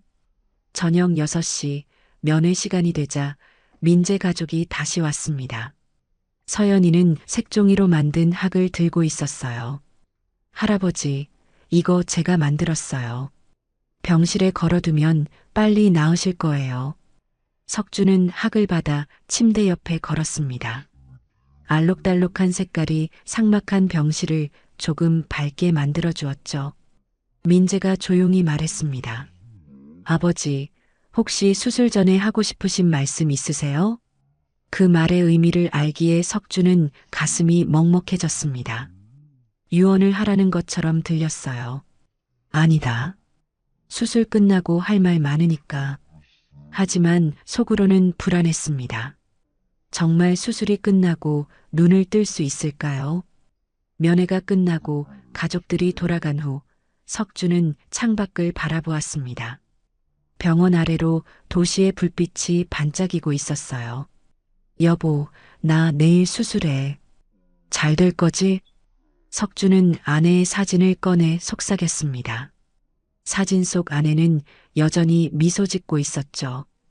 밤 9시 간호사가 들어왔습니다. 내일 수술이시니까 오늘 밤 12시부터는 금식하셔야 해요. 네, 알겠습니다. 간호사가 나간 후 옆 침대의 환자가 말했어요. 저도 작년에 수술 받을 때 무서웠는데 생각보다 괜찮더라고요. 하지만 그의 목소리에도 불안이 묻어났습니다. 두 번째 수술이라는 것이 그를 더 두렵게 만드는 것 같았어요. 석준은 핸드폰을 꺼내 민재에게 문자를 보냈습니다. 아들아, 고맙다. 사랑한다. 짧은 문자였지만 하고 싶은 말을 모두 담았습니다. 혹시 내일 못 깨어나면 이것이 마지막 인사가 될지도 몰랐으니까요. 곧 답장이 왔습니다. 아버지, 내일 수술 잘 되실 거예요. 저희가 기다리고 있을게요. 저도 사랑해요.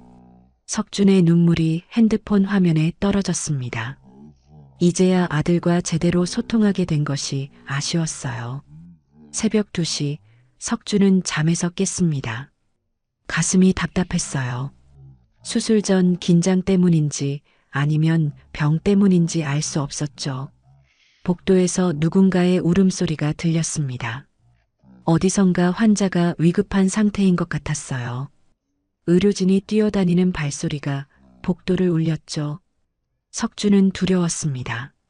저것이 내일 자신의 모습이 될 수도 있었으니까요. 그는 최할머니가 준 부적을 꺼내 가슴에 품었습니다.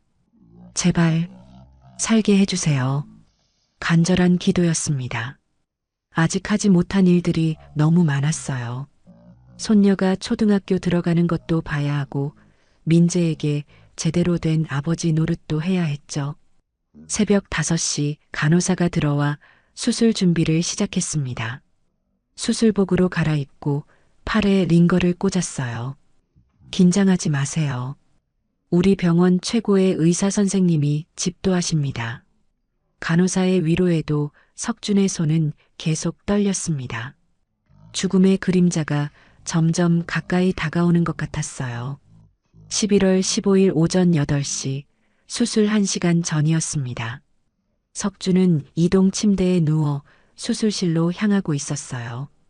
천장의 형광등이 빠르게 지나갔죠. 수술실 앞 대기실에 민재 가족이 기다리고 있었습니다. 서연이는 울먹이는 얼굴로 할아버지 손을 잡았어요. 할아버지, 꼭 건강하게 나오세요. 그래, 우리 서연이 울지 마. 석준이 손녀의 머리를 쓰다듬자 서연이는 더 큰 소리로 울음을 터뜨렸습니다. 하은이 서둘러 아이를 안아달랬어요. 민재가 아버지의 손을 꼭 잡았습니다. 그의 손은 차갑게 떨리고 있었죠. 아버지, 수술 잘 될 거예요. 저희가 여기서 기다릴게요. 석준은 아들의 얼굴을 바라보았습니다. 하고 싶은 말이 많았지만 목이 메어 아무 말도 나오지 않았어요. 수술실 문이 열리고 간호사가 나왔습니다. 들어가셔야 합니다. 가족들과의 작별 시간이 끝났습니다. 석준은 마지막으로 가족들을 둘러보았어요. 이것이 정말 마지막이 될 수도 있다는 생각에 가슴이 찢어질 듯 아팠죠. 수술실 안은 차갑고 밝았습니다. 의료진들이 분주하게 움직이고 있었어요. 석준은 수술대로 옮겨졌습니다. 강석준님 맞으시죠? 지금부터 마취를 시작하겠습니다. 마취가 의사가 말했습니다. 석준은 고개를 끄덕였어요. 산소 마스크가 얼굴에 씌워졌죠. 열부터 거꾸로 세어보세요. 19, 8, 7. 의식이 흐려지기 시작했습니다. 마지막으로 떠오른 것은 아내의 얼굴이었어요. 그리고 완전한 어둠이 찾아왔습니다. 수술이 시작된 지 2시간이 지났습니다. 대기실에서 민재는 초조하게 발을 동동 구르고 있었어요. 하은은 서연이를 안고 의자에 앉아 있었죠. 왜 이렇게 오래 걸리는 거지? 민재가 중얼거렸습니다. 원래 1시간 반이면 끝난다고 했는데 이미 그 시간을 넘겼어요. 바로 그때 수술실 문이 열리고 의사가 나왔습니다. 얼굴 표정이 심각했어요. 보호자분이신가요? 네, 저는 아들입니다. 아버지가 어떻게 되셨나요? 의사는 잠시 망설이다가 입을 열었습니다. 수술 중에 예상치 못한 합병증이 발생했습니다. 민재의 얼굴이 새하얗게 변했습니다. 하은도 벌떡 일어났어요. 합병증이요? 무슨... 스텐트를 삽입하는 과정에서 혈관이 일부 손상되었습니다. 지금 지혈 중인데 상황이 좀 위험합니다. 민재의 다리에 힘이 풀렸습니다. 그는 벽을 짚고 겨우 서 있었어요. 그럼 아버지가 최선을 다하고 있습니다. 조금만 더 기다려주세요. 의사는 다시 수술실로 들어갔습니다. 민재는 그 자리에 주저앉았어요. 눈물이 주르륵 흘러내렸죠. 아버지, 제발. 하은이 남편을 안아주었습니다.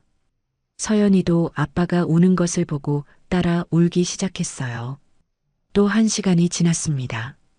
대기실의 공기는 무겁기만 했죠. 최할머니도 소식을 듣고 달려왔습니다. 어떻게 된 거야? 석준이가 지금 수술 중이에요. 합병증이 생겼대요. 최할머니의 얼굴도 어두워졌습니다. 그녀는 품에서 묵주를 꺼내 기도하기 시작했어요. 수술 시작 4시간째, 마침내 수술실 문이 열렸습니다. 의사가 피곤한 얼굴로 나왔어요. 일단 수술은 끝났습니다. 아버지가 살아계신 거죠? 민재가 다급하게 물었습니다. 의사는 신중하게 대답했어요. 네, 살아계십니다. 하지만 그 순간 모두의 심장이 멈춘 듯 했습니다. 아직 의식이 돌아오지 않았습니다. 수술 중 출혈이 심해서 뇌로 가는 산소 공급이 일시적으로 부족했어요. 그게 무슨 말이에요? 혼수 상태입니다. 언제 깨어날지는 알 수 없어요.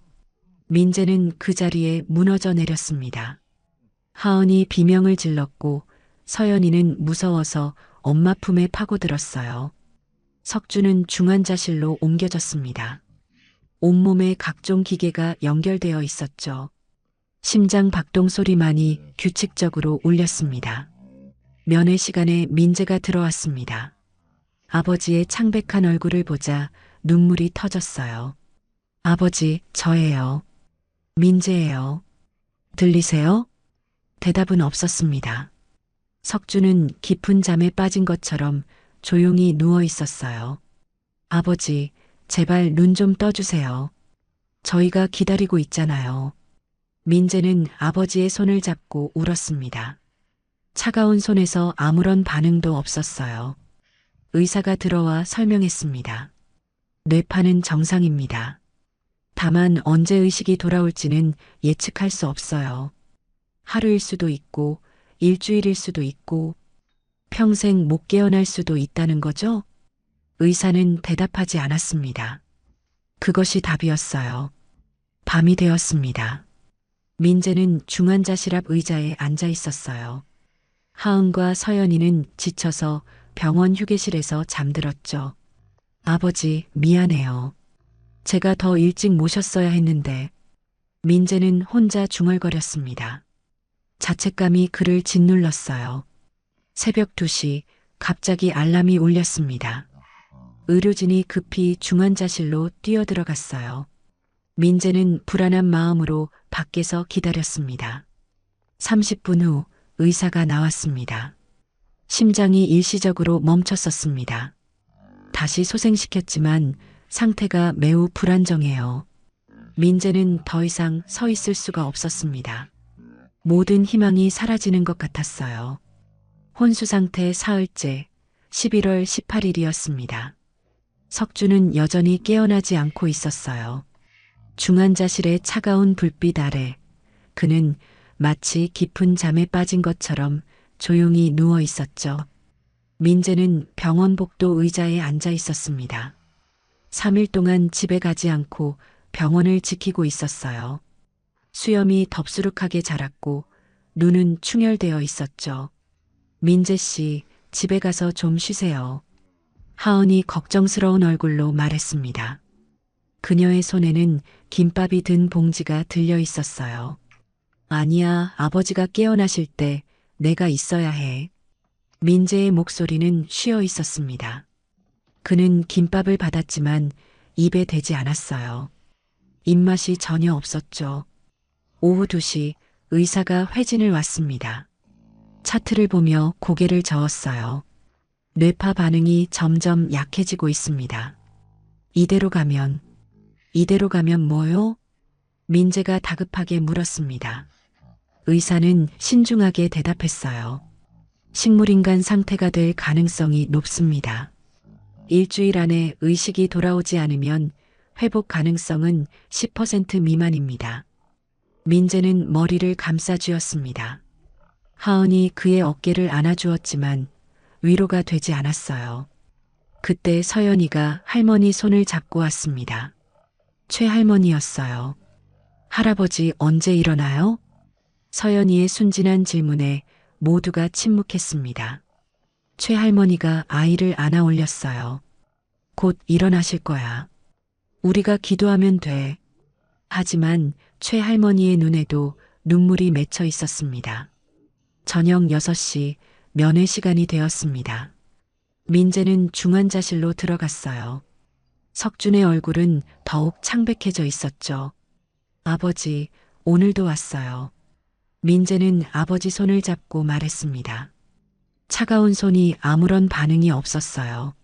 서연이가 유치원에서 상 받았대요. 할아버지 그림 그려서요. 깨어나시면 보여드릴게요. 일방적인 대화였습니다. 대답 없는 아버지를 보며 민재는 절망감에 빠졌어요. 아버지, 제가 잘못했어요. 3개월이나 연락 안 드리고 더 자주 찾아뵀어야 했는데. 민재의 눈물이 아버지 손등에 떨어졌습니다. 제발 눈 좀 떠주세요. 한 번만이라도. 그때 간호사가 들어왔습니다. 면회 시간 끝났습니다. 민재는 억지로 일어났습니다. 문을 나서려는 순간 뒤를 한 번 더 돌아보았어요. 아버지는 여전히 움직이지 않았죠. 밤 10시 병원 휴게실에서 민재는 혼자 앉아 있었습니다. 핸드폰을 꺼내 아버지와 찍은 옛 사진들을 보았어요. 10년 전 사진이었습니다. 한우 농장에서 찍은 것이었죠. 아버지는 소 옆에서 환하게 웃고 있었어요. 그때는 건강하셨는데.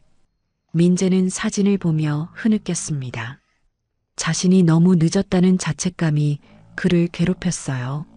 새벽 3시 민재는 병원 옥상으로 올라갔습니다. 차가운 바람이 얼굴을 스쳤어요. 도시의 불빛이 아래로 펼쳐져 있었죠. 하느님, 부처님, 누구든 좋으니 제발 아버지 좀 살려주세요. 민재는 무릎을 꿇고 기도했습니다. 종교가 없었지만 지금은 무엇이든 매달리고 싶었어요. 제 수명을 드릴게요. 대신 아버지를 살려주세요. 간절한 기도였지만 하늘은 아무런 대답이 없었습니다. 아침이 밝았습니다. 11월 19일 혼수 상태 나흘째였어요. 민재는 중환자실 앞으로 갔습니다. 그때 안에서 소란스러운 소리가 들렸어요. 의료진이 급하게 움직이는 것 같았죠. 무슨 일이에요? 민재가 간호사를 붙잡고 물었습니다. 환자분 상태가 급격히 악화되고 있어요. 민재의 심장이 멈춘 듯 했습니다. 그는 유리창 너머로 아버지를 보려 했지만 의료진에 가려 보이지 않았어요. 30분 후 의사가 나왔습니다. 표정이 매우 심각했어요. 혈압이 계속 떨어지고 있습니다. 신장 기능도 악화되고 있어요. 그럼 어떻게 되는 거예요? 오늘이 고비입니다. 오늘을 넘기지 못하실 수도. 의사는 말을 끝맺지 못했습니다. 민재는 그 자리에 주저앉았어요. 하은이 달려와 남편을 안았습니다. 서연이도 아빠가 우는 것을 보고 따라 울었어요. 안 돼. 아버지가 이렇게 가시면 안 돼. 민재는 오열했습니다. 병원 복도에 그의 울음소리가 메아리 쳤어요. 오후가 되었습니다. 석준의 상태는 더욱 나빠졌어요. 산소호흡기에 완전히 의존하고 있었고 심장도 약물로 겨우 뛰고 있었죠. 민재는 마지막 일지도 모르는 면회를 갔습니다. 아버지 곁에 앉아 손을 잡았어요. 아버지, 저 민재예요. 들리세요? 여전히 대답은 없었습니다. 아버지, 사랑해요. 정말 사랑해요. 한 번도 제대로 말 못했는데 민재의 눈물이 멈추지 않았습니다. 그때 석준의 손가락이 아주 미세하게 움직인 것 같았어요. 하지만 그것이 진짜인지 환상인지 알 수 없었죠. 11월 19일 저녁 6시 석준의 심장이 또다시 멈췄습니다. 알람이 요란하게 울리고 의료진이 달려왔어요. 민재는 유리창 밖에서 그 광경을 지켜볼 수밖에 없었죠. 제발, 제발. 민재는 두 손을 모으고 기도했습니다. 하은도 서연이를 꼭 안고 눈을 감았어요. 10분이 지나자 알람 소리가 멈췄습니다. 의사가 지친 얼굴로 나왔어요. 다시 소생했습니다. 하지만 이제 한계입니다. 한계라니요? 더 이상 약물로 버티기 어려워요. 오늘 밤이 고비입니다. 민재는 무너질 것 같았지만 갑자기 강한 의지가 솟아올랐습니다. 저기, 제가 아버지 곁에 있으면 안 될까요? 마지막 일지도 모르는데. 의사는 잠시 고민하다가 고개를 끄덕였습니다. 특별히 허락하겠습니다. 대신 방해가 되지 않게 조용히 계셔야 해요. 밤 8시 민재는 중환자실 안으로 들어갔습니다. 석준 곁 의자에 앉아 아버지의 손을 잡았어요. 아버지, 저 여기 있을게요. 혼자 두지 않을게요. 민재는 아버지 손을 자신의 뺨에 대었습니다. 차가운 손이었지만 민재에게는 세상에서 가장 따뜻한 손이었어요. 아버지가 저 어릴 때 자전거 태워주던 거 기억나요? 넘어질까봐 뒤에서 계속 잡아주셨잖아요. 민재는 옛 추억을 하나하나 꺼내기 시작했습니다. 초등학교 입학식 때도 아버지가 제 손 꼭 잡고 학교까지 데려다 주셨죠. 울지 말라고 사탕도 사주시고. 석준은 여전히 반응이 없었지만 민재는 계속 말했습니다.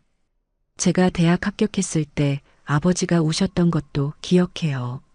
남자가 우는 게 아니라고 하시면서도 눈물 훔치셨잖아요. 그때였습니다. 석준의 눈꺼풀이 미세하게 떨린 것 같았어요. 민재는 숨을 멈추고 아버지를 바라보았죠. 아버지, 들리세요? 다시 침묵이 흘렀습니다. 하지만 민재는 포기하지 않았어요. 서연이가 할아버지 보고 싶어 해요. 할아버지랑 연 날리기 하고 싶대요. 민재는 주머니에서 서연이가 그린 그림을 꺼냈습니다. 할아버지와 손녀가 손잡고 있는 그림이었어요. 이거 보세요. 서연이가 그렸어요. 할아버지 얼굴이 참 잘생겼죠? 민재가 그림을 아버지 손에 대었습니다. 그 순간 기적이 일어났어요. 석준의 손가락이 확실하게 움직였습니다. 그림을 잡으려는 듯한 움직임이었죠. 아버지, 민재가 소리쳤습니다. 간호사가 달려왔어요. 환자가 반응을 보여요. 의사 선생님 불러주세요. 곧 의료진이 몰려왔습니다. 검사를 시작했죠. 의사는 놀란 표정을 지었어요. 뇌파가 활성화되고 있습니다. 의식이 돌아오는 것 같아요. 민재는 믿을 수 없었습니다. 눈물이 쏟아졌어요. 밤 11시 석준의 눈꺼풀이 천천히 열렸습니다. 흐릿한 시야에 아들의 얼굴이 보였어요. 아주 작은 목소리였지만 분명히 아들의 이름을 부른 것이었습니다. 아버지, 정신 드세요? 저예요, 민재예요. 석준은 아들을 바라보며 희미하게 미소 지었습니다. 그리고 떨리는 손을 들어 민재의 뺨을 만졌어요. 미안하다. 아니에요, 아버지. 미안할 것 없어요. 이제 괜찮아요. 민재는 아버지의 손을 잡고 울었습니다. 기쁨의 눈물이었어요. 새벽 1시 석준은 완전히 의식을 회복했습니다. 아직 말하기는 힘들었지만 고개를 끄덕이며 의사소통이 가능했어요. 하은과 서연이도 중환자실로 들어왔습니다. 서연이는 할아버지를 보자 환하게 웃었어요. 할아버지, 일어나셨어요. 석준은 손녀를 보며 눈물을 흘렸습니다. 살아있다는 것이, 가족을 다시 볼 수 있다는 것이 너무나 감사했어요. 의사가 설명했습니다. 기적이라고밖에 할 수 없어요. 의학적으로 설명이 안 됩니다. 가족의 사랑이 기적을 만든 것 같네요. 최할머니도 소식을 듣고 달려왔습니다. 석준을 보자 그녀도 울음을 터뜨렸어요.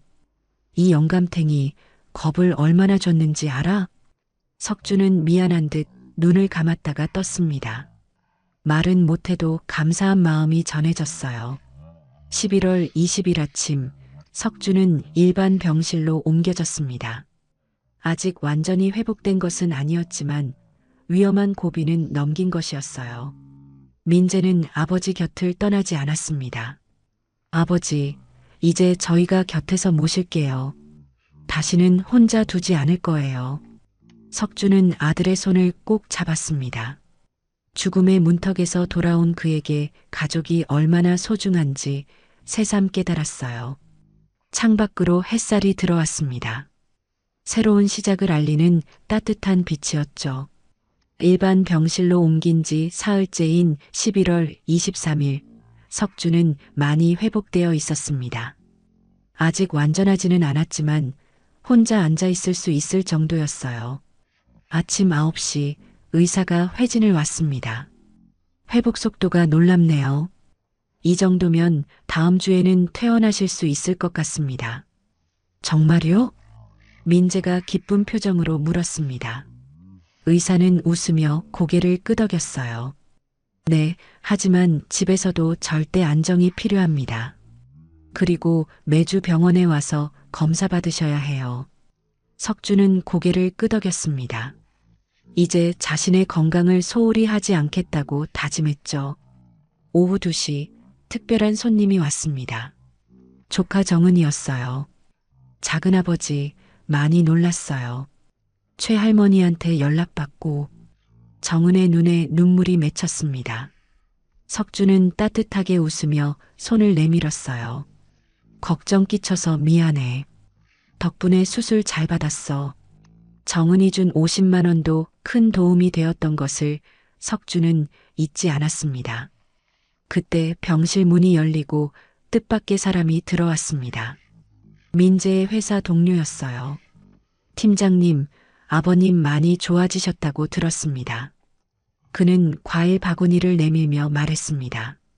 사실 저희도 다 알고 있었어요. 팀장님이 아버님 병원비 때문에 시계도 파시고. 민재가 당황하며 동료를 말렸지만 석주는 이미 다 들었습니다.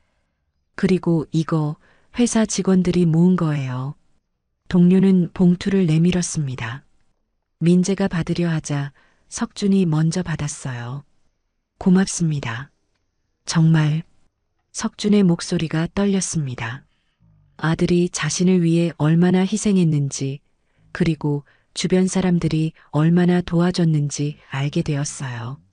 저녁 무렵 하은이 집에서 만든 죽을 가져왔습니다. 석준은 한 숟가락 떠먹으며 눈물을 흘렸어요. 왜 그러세요, 아버님? 아니야. 그냥 너무 맛있어서. 사실은 가족의 정이 너무 감사해서였습니다. 혼자라고 생각했던 자신에게 이렇게 많은 사람들이 있었다는 것이 놀라웠어요. 밤 8시 면회 시간이 끝나갈 무렵 석준이 민재를 불렀습니다. 민재야, 아빠가 할 말이 있어.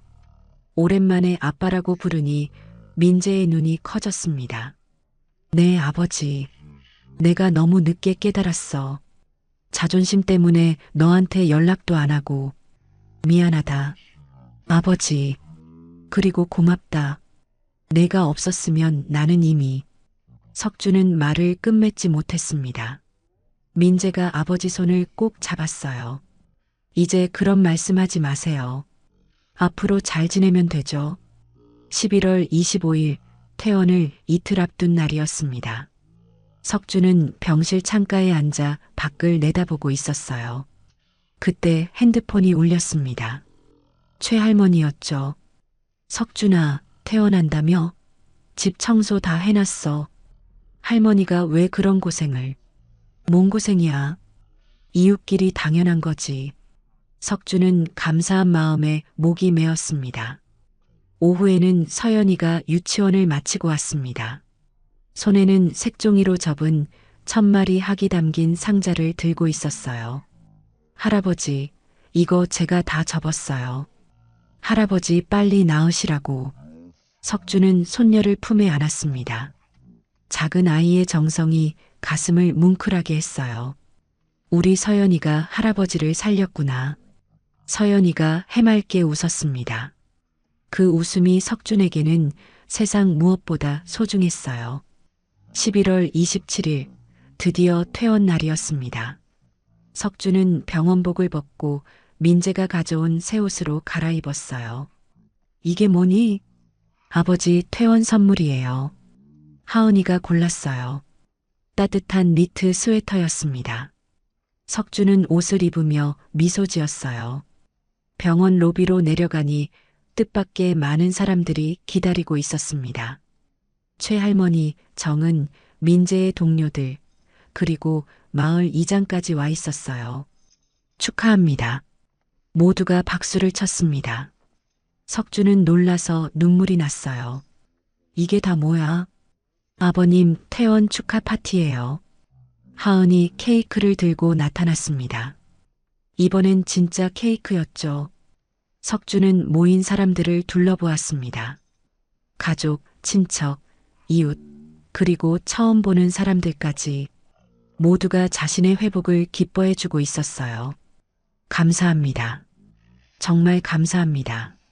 석준은 깊이 인사했습니다. 차를 타고 집으로 가는 길, 석준은 창밖을 보며 생각했습니다. 죽음의 문턱까지 갔다가 돌아온 자신에게 주어진 새로운 삶을 어떻게 살아야 할지. 아버지, 무슨 생각하세요?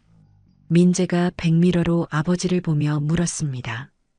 그냥 앞으로 잘 살아야겠다고. 어떻게요? 석준은 미소 지었습니다. 너희들이랑 함께. 이제 혼자가 아니니까. 그 말에 차 안의 모든 가족이 환하게 웃었습니다. 서연이는 할아버지 손을 꼭 잡았어요. 집에 도착한 석주는 깨끗하게 정리된 집안을 보고 또 한 번 놀랐습니다. 새 이불, 새 그릇들, 그리고 곳곳에 놓인 화분들. 이게 다 동네 분들이 다 도와주셨어요. 민재가 설명했습니다. 석주는 방으로 들어가 침대에 앉았습니다. 벽에는 서연이가 그린 그림과 1000마리 학이 걸려 있었어요. 이제 시작이었습니다. 새로운 삶의 시작. 퇴원한 지 일주일이 지난 12월 4일 아침, 석주는 새벽 5시에 눈을 떴습니다. 예전처럼 가슴 통증 때문이 아니었어요. 그저 오랜 습관이었죠. 부엌으로 나가니 따뜻한 국 냄새가 났습니다. 민재와 하은이 어제 저녁에 만들어 놓고 간 것이었어요. 이제 매주 주말마다 그들이 내려와 함께 시간을 보내고 있었죠. 석주는 국을 데우며 창밖을 바라보았습니다. 텃밭에는 서리가 내려 있었지만 봄에 심을 씨앗들을 생각하니 마음이 설렜어요. 여보, 나 이제 괜찮아. 석주는 아내 사진에 물 한 잔을 올리며 말했습니다. 예전과 달리 이제는 진짜 괜찮다는 확신이 있었어요. 아침 9시 최 할머니가 찾아왔습니다. 손에는 김치가 담긴 통을 들고 있었죠. 어제 담근 거야. 맛 좀 봐. 두 사람은 마루에 앉아 차를 마셨습니다. 예전과 같은 풍경이었지만 석준의 마음은 완전히 달랐어요. 할머니, 고마워요. 그때 민재한테 연락해 주셔서 뭘 또 그런 얘기를. 당연한 거지. 최 할머니는 손사래를 쳤지만 얼굴에는 뿌듯한 미소가 번졌습니다. 오후 2시 석주는 병원에 정기 검진을 받으러 갔습니다. 민재가 운전해서 데려다 주었어요. 아버지, 저 잠시 회사에 들렀다 올게요. 1시간이면 돼요. 그래, 천천히 다녀와. 민재는 이제 새로운 회사에 취직했습니다. 작은 회사였지만 가족과 더 많은 시간을 보낼 수 있는 곳이었죠. 검사 결과는 양호했습니다. 의사는 만족스러운 표정을 지었어요. 정말 잘 회복되셨네요. 이 정도면 일상생활에 전혀 지장 없습니다. 운동도 할 수 있을까요? 가벼운 산책 정도는 괜찮아요. 무리만 하지 마세요. 석주는 안도의 한숨을 쉬었습니다. 이제 정말 새 삶을 시작할 수 있었어요. 병원을 나오니 민재가 기다리고 있었습니다. 차 뒷좌석에는 서연이가 앉아 있었어요. 할아버지, 유치원 끝나고 왔어요. 서연이는 할아버지를 보자 환하게 웃었습니다. 석주는 손녀의 머리를 쓰다듬었어요. 우리 서연이 오늘 뭐 배웠어? 오늘 크리스마스 카드 만들었어요. 할아버지 것도 만들었는데 비밀이에요. 석주는 웃으며 손녀를 안았습니다. 이런 평범한 일상이 얼마나 소중한지 이제야 알게 되었어요. 집으로 돌아오는 길에 민재가 말했습니다. 아버지, 하은이가 제안한 건데요. 이번 크리스마스는 다 같이 보내요. 저희 집에서요. 그래도 되겠니? 당연하죠. 아버지도 가족인데요. 가족. 그 말이 석준의 가슴을 따뜻하게 했습니다. 저녁 6시 석준은 마당에서 연탄을 갈고 있었습니다. 예전처럼 혼자가 아니었어요. 민재가 옆에서 도와주고 있었죠. 아버지, 내년 봄에는 포도나무 심어요. 하은이가 포도 좋아해요. 그래, 같이 심자. 부자는 나란히 일하며 이런저런 이야기를 나누었습니다. 3개월 전만 해도 상상할 수 없던 광경이었어요. 밤 9시 가족들이 돌아간 후 석주는 일기장을 펼쳤습니다. 12월 4일. 오늘도 감사한 하루였다. 건강하게 일어날 수 있어서, 가족과 함께 할 수 있어서, 이웃과 정을 나눌 수 있어서, 죽음의 문턱에서 돌아온 후 모든 것이 새롭게 보인다. 작은 것 하나하나가 기적 같다.